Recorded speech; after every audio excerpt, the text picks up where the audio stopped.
Hvala lepa za besedo. Lep pozdrav vsem, spoštovani gostje in prijatelji. In šalom, res vsem en pozdrav miru, ki je biblični pozdrav.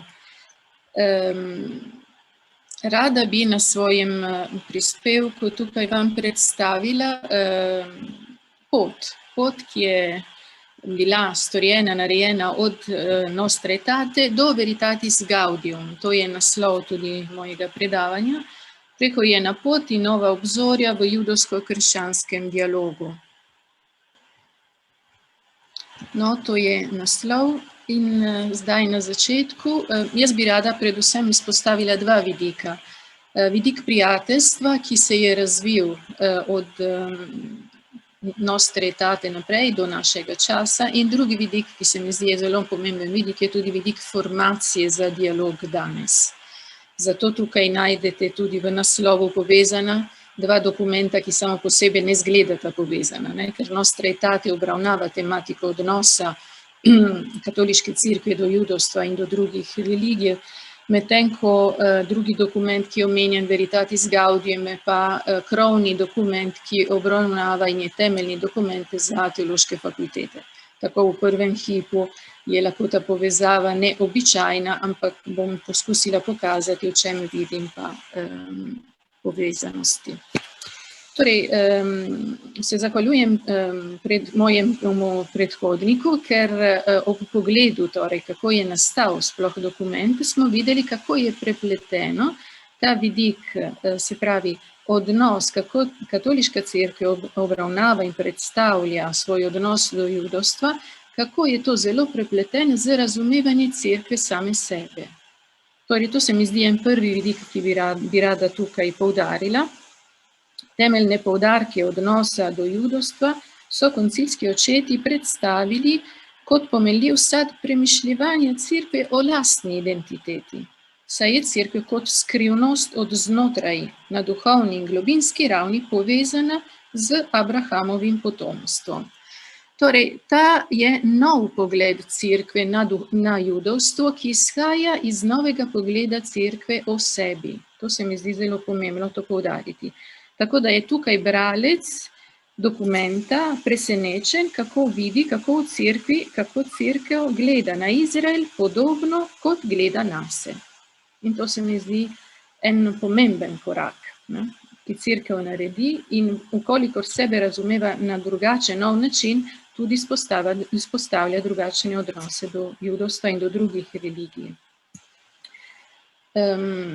V svojem prispevku, ki tukaj moram zaradi omejenosti vsekakor moram povzeti, torej predstavljam te vidike, ki imate tukaj navedene, torej skupna duhovna dediščina, medsebojno spoznavanje in spoštovanje, obsodba vsake oblike antisemitizma in preganjanja judov, središčno oznanilo cerkve, to so vidiki, ki so značilnosti odnosa cerkve do judovstva in so predstavljeni v tem 4. členu, ki je bil prej omenjen in ki je na poseben način prav posvečen znotraj tega dokumenta odnosu do judovstva. Skupna duhovna dediščina tukaj upošteva 3 korake. Cerkev priznava začetke svoje vere in svoje korenine v starozaveznem razodetju Boga očakov, Mojzesu in prerokom. Kristus, drugi korak, je bil po mesu judovskega rodu in je izpolnil vlogo sprave s svojo smrtjo na križu, in njegova vloga se pa nadaljuje po njegovih učencih, ki so pripadali judovskemu rodu, torej pomen judovstva. In tretji korak, ki je tukaj poudarjen, nesprejemanje evangelija strani mnogih judov ne more zanikati ali izbrisati božjih del izvolitve in zaveze Boga z izvoljenim ljudstvom. To zelo pomembno, to so ti vidiki. Znotraj tega potem dokument tudi poudarja pomembnost in tudi spodbuja k medsebojnem spoštovanju in spoznavanju na kakšen način? Preko bibličnih študijev, teološkega poglabljanja in bratskega dialoga, tako vedno v 4. členu.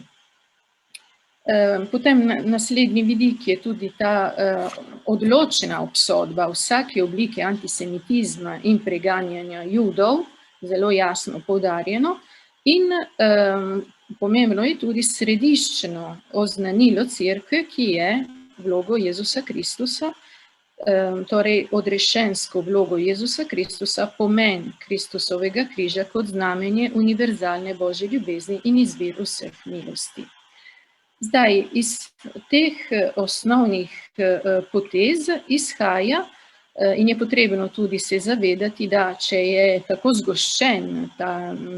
so zgoščeno predstavljene te poteze odnosa cerkve do judovstva, je pa bilo prisotno zelo široko intelektualno in medversko gibanje, ki je pripravilo pot izjavi, kakor smo slišali prej, in lahko gledamo še nazaj, se pravi že v času, ko je papež Pij XII oblikoval in napisal cerkvino krožnico Divino Flante Spiritu, tam tudi je opisan pomen Božje besede kot sporočilo upanja v času vojne, in to prav se zaznava znotraj tega dokumenta prav eno premišljevanje, razmišljanje cerkve o drami holokausta in množičnega pomora Judov, o čemer ravno ta cerkvina okrožnica priča.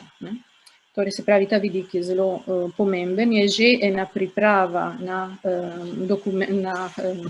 kasnejši dokument, ki je nastal potem šele v času drugega Vatikanskega cerkvinega zbora. Potem, če pogledamo z judovskega vidika, z judovskega sveta, kaj je vse pripravilo, torej oblikovanje odnosa med Judi in kristjani, in tukaj samo omenimo in bežno omenimo samo nekateri prispevki, tudi zato, ker potem boste imeli v današnjem in jutrišnjem dnevu nekatera predavanja, ki se vstavijo prav pri predstavitvi posameznih prispevkov, torej teh Judov. Torej, gotovo od srednjega veka dalje Majmonid ali Ramban je na prvem velja kot za velikega zagovornika dialoga med vero in razumom, torej pri Majmonidu tukaj lahko vidimo začetek tega odnosa, novega odnosa med Judi in kristjani, saj je Majmonid trdi, da je Bog glede na vesolje njegov stvarnik in da je njegova volja, torej zelo pomembna je nauka o Božji previdnosti, tista, ki določa dovršitev človeške zgodovine. Torej, če z teološke perspektive je Majmonid negativno opisal krščanstvo, hkrati mu z mesijanske perspektive priznava pomembno vlogo priprave poti in časa Mesijevega prihoda.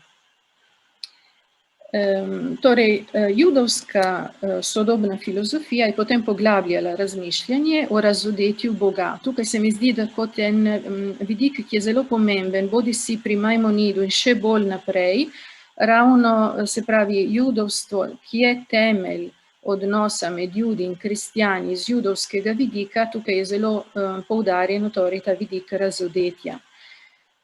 Torej, Martin Buber najprej razmišlja o odprtosti razodetja in o njegovem preseganju vsakega človekovega spoznanja in opisuje vero v judovstvu kot dogodek in osebno verovati v, kar se po njegovem mnenju razlikuje od verovati da, ki po njegovem mnenju zaznamuje vero v krščanstvo. Če pa pogledamo na poseben način, samo tako bežno tudi Franca Rosenzweiga, tudi tukaj pa vidimo, kakor v središču njegove filozofije je ponovno razodetje, posebej zavezo, ko se sprašuje, kaj je zaveza med Bogom in Izraelom. In torej poudarja, da Božja volja je dinamična in pravi, vloga krščanstva je spreobrniti svet, vloga Izraela je biti zvest lastnemu idealu. Tako kot je sonce nepredstavljivo brez žarkov, je zaveza nepredstavljiva brez obeh, Izraela in cerkve. Rosenzweig je prispeval k razvoju judovsko-krščanskega dialoga na poseben način tudi, ko je sodeloval pri nemški reviji Die Kreatur, ki je izhajala v letih od 1926 do 1930 in je imela namen ustvariti filozofski krožek odprte prenovi mišljenja in medreligijskem dialogu, ki bi se lahko kasneje širil v družbi. Tako da je njegovo delo, torej od Rosenzweiga, bistvenega pomena kot priprava prav na pot, ki do oblikovanja in za oblikovanje judovskega krščanskega dialoga. Če potem nadaljujemo, torej na drugi točki se ustavimo tukaj pri vidiku, ravno pri vidiku dialoga. In katere so te vsebine dialoga, ki so se razvile po izidu oziroma po objavi izjave drugega Vatikanskega cerkvenega zbora. Torej, in na poseben način pogledamo evropski kontekst. Koncilski očeti so v izjavi torej pokazali in tudi spodbujali dve poti za poglabljanje odnosa med Judi in kristjani. In to so pot teoloških študijev in pot bratskega dialoga. Če pogledamo, torej po drugem Vatikanskem cerkvenem zboru, se je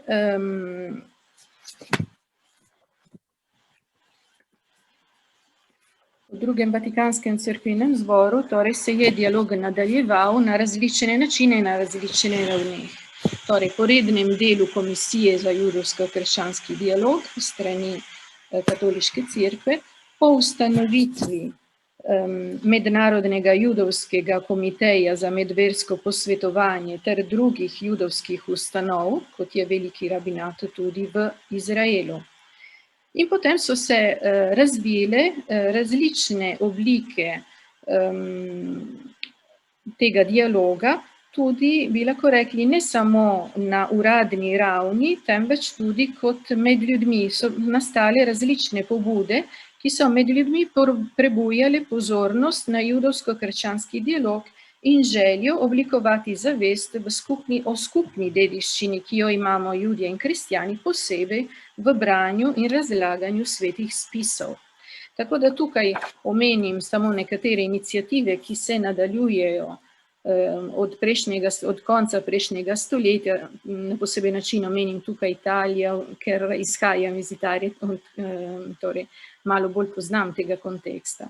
Torej, od leta 1998-99 so se oblikovala tako imenovana dvoglasna srečanja med Judi in kristjani ob branju in razlagi izbranih odlomkov Božje besede.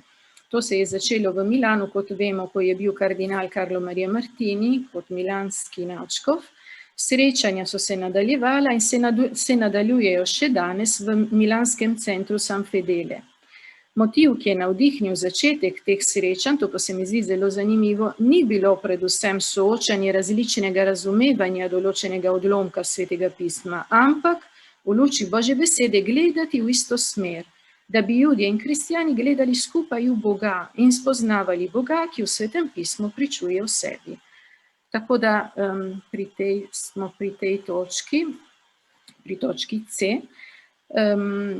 Torej, razvijali so se tudi, naprimer, vedno omenimo situacijo v Italiji, letne simpozije, kot imamo v Camaldolju, v samostanu patrov kamaldolencev, torej, ki se nadaljujejo in vsako leto organizirajo tako imenovani kolokvij hebrajko-kristjani, hebrejsko-krščanski pogovori, ki so posvečeni različnim tematikam in zanimivo, da letos je bilo to kolokvij posvečen srečanju med papežem Janezom 23, ki je bil preimenovan, in francoskim zgodovinarjem Julesom Izakom, ki vemo, da je imel tudi eno posebno mesto ravno pri pripravi kot spodbuda, da je potem prišlo do priprave tega dokumenta, ki je pripravil torej kardinal Bea. Potem urad Italijanske škofovske konference za ekumenizem in verski dialog od leta 1990 dalje pripravi vsako leto za 17. januarja, torej dan pred začetkom tedna molitve za edinost kristjanov, v sodelovanju med kristjani in judi v okviru judovskega krščanskega dialoga, brošuro, ki vsebuje komentirano branje določene knjige Stare zaveze ali predstavitev aktualne teme. Torej, ali komentirano branje vedno dvoglasno strani juda in strani katoličana, kristjana, ali pa predstavitev aktualne teme, kot je bila leta 2019 tema, torej judovstvo in krščanstvo. Imamo tudi nekatere druge iniciative, ki so vedno v tej smeri, torej skupnega razumevanja ali dvoglasnega razumevanja svetih spisev. So na primer tudi priprava egzegetsko-teoloških razlag odlomkov svetopisemskih besedil namenjeni širšemu krogu bralcev, torej da bi postala vedno bolj širša zavest o skupnih koreninah, ki imamo v Svetem pismu. In na primer je en projekt, ki je nastal v zadnjih letih, tako imenovana Biblija dell'amicizia, tam, kjer beremo torej odlomki, ki so komentirani strani judov in kristjani skupaj.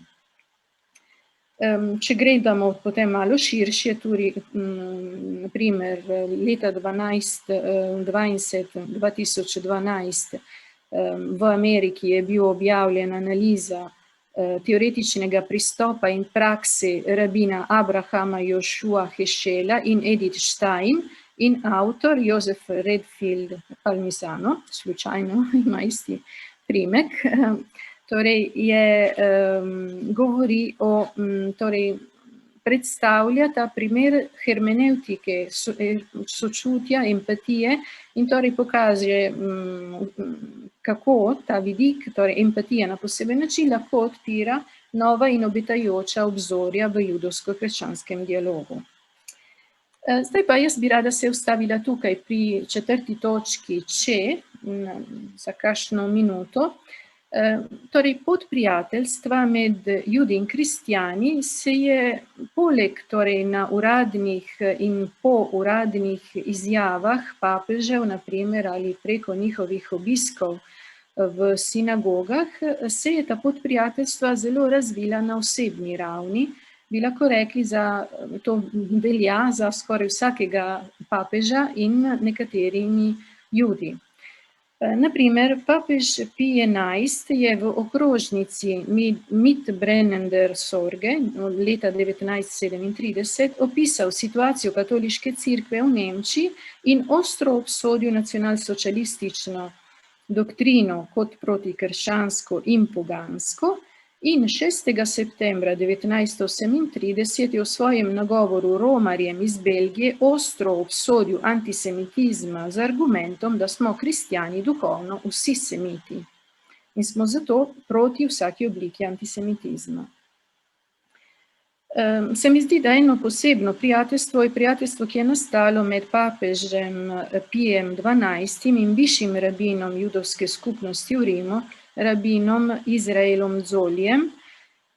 Posebno prijateljstvo, rabin Zolij je kasneje tudi postal kristjan in verjetno zdaj v tem času, ko so ponovno odprti arhivi, vatikanski arhivi papeževanja Pija XII, verjetno bo tudi to prijateljstvo in ta odnos bolj in na novo osvetljen v tem času. Tudi način, kako se gleda zdaj na papeža Pija XII. Vemo, da so bila tudi objavljena nekatera dela, na poseben način tukaj omenim članek in monografijo rabina Davida Dalina, ki na novo vrednotijo njegov lik, se pravi lik Pija XII. In njegovo delovanje, tudi prijateljstvo do judov. Ko omenjamo torej vezi med papeži in predstavniki judovske skupnosti, ne smemo pozabiti stikov med Janezom Pavlom II. In višjim rabinom italijanske judovske skupnosti Elio Toaf, ali pa med papež Benedikt XVI. In rabinom Jakobom Neusnerjem, ali pa v zadnjih časih tudi z rabinom iz Dunaja Arijem Folgerjem, in tudi prijateljstvo med papežem Frančiškom in rabinom Abrahamom Skorko. Torej, se pravi, ta pot prijateljstva, ki se utira pot v zadnjih in vedno bolj v novi dobi odnosa med Judi in kristjani.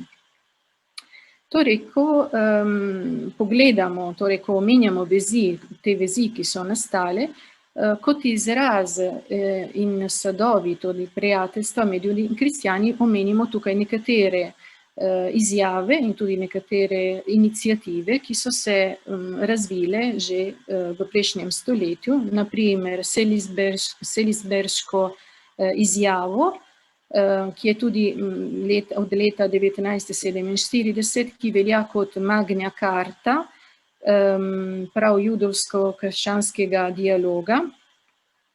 Se pravi, da v tem mestu v Švici so Judje in kristjani različnih veroizpovedi in različnih držav sveta podpisali izjavo, s katero so v 10 točkah skupaj na novo oblikovali krščanski nauk o Izraelu in so uvideli v odgovornost kristjanov za napačno predstavljanje Izraela in Judov v pastorali in katehezi, ter sklenili, da naj se odstranijo napačne podobe o Judih in napačne razlage določenih svetopisemskih mest.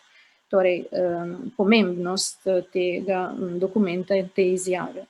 Vedno v isti smeri se je razvila tudi tako imenovana Amitié Judeo-Chrétienne de France, leta 1948, ravno leto kasneje, torej v francoskem ambientu. Tam je pa Jules Isaac obiskal, torej Jules Isaac skupaj z Edmondom Flegom sta ustvarjala tako imenovana Amitié Judeo-Chrétienne in hkrati leta 1960 je pa isti Jules Isaac obiskal papeža Janeza 23., ker je slišal, da se v cerkvi pripravlja koncil in je prosil papeža, naj se cerkev opredeli v odnosu do Judov. In tako je prišlo tudi to, kar smo slišali, da je potem papež prosil kardinala Agustina Beja, naj pripravi besedilo o Judih. Torej, ozadje tega besedila je tudi ta stik, ta povezanost med Janezom 23. in Julesom Isakom. Če zdaj pogledamo torej, naslednjo točko, odnos Trinitati do Veritatis Gaudium, videli smo torej, da je koncilska izjava začrtala temeljno smer nadaljnjih odnosov med Judi in kristjani.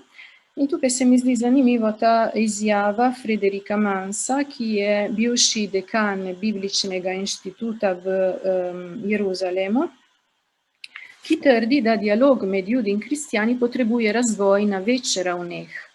Torej, na ravni vsakdana in soočanja s problemi sveta, kot sta lakota in krivičnost, na ravni teološke refleksije, kjer se mora cerkev soočiti s svojo preteklostjo, priznati svoje pomanjkljivosti in se do njih resno opredeliti, in na duhovni ravni, saj nas skupna molitev kot pristen odnos preko poslušanja druga do drugega odpira Bogu. Torej se mi zdi ta vidik zelo pomemben, ta duhovna raven. Tako da bi rada tukaj vam prebrala samo en zaključek tega razmišljanja od Frederika Mansa, ki se mi zdi, da je zelo aktualen. Uspešnost dialoga med Abrahamovi otroki bo kriterij, po katerem bo možno preveriti uspešnost dialoga med velikimi verstvi sveta. Brez skupnega jezika na tej ravni je nemogoče misliti na dialog v širšem obsegu. Temeljni problem za razvoj dialoga ostaja formacija mladih in način, kako so različna verstva predstavljena v šolskih priročnikih. Mladi predstavljajo prihodnost družbe in bodo jutri nadaljevali dialog ali pa ga bodo ustavili, odvisno od tega, kar bodo odrasli sejali v njihovo mišljenje. Tako Mans. Torej, novejša apostolska konstitucija Veselje resnice ali Veritatis Gaudium od leta 2017 neposredno ne govori o judovsko-krščanskem dialogu Je pa krovni dokument za cerkvine teološke fakultete in univerze in poudarja odgovornost izobraževalnih cerkvinih ustanov za formacijo mladih generacij in za razvoj teološke refleksije. Torej, konstitucija vabi cerkvine fakultete in univerze naj se v teoloških študij usmerijo k zelo odprtemu in vsestranskemu dialogu. Torej, menim, da nove usmeritve teoloških študij in odnosov med teologijo in družbo predstavljajo rodoviten stil delovanja tudi za judovsko-krščanski oziroma krščansko-judovski dialog. Tudi ta se razvija na različnih ravneh in vsaka raven je nepogrešljiva. In te ravni so raven iskanja skupnih odgovorov na stiske in krike ljudi, ki se dviga po vsem svetu, raven soočanja na akademski, znanstveni in strokovni ravni, ne le zato, da bi se med seboj bolj poznali, temveč zaradi odgovornosti do sveta, da bi oznanjali Boga, njegova čudovita dela, kajti kot pravi rabin Angus, je izvolitev judovskega ljudstva zgled in ne izjema z ozirom na narode sveta, kajti razodeva skupno in vsem namenjeno poklicanost v odnos z Bogom.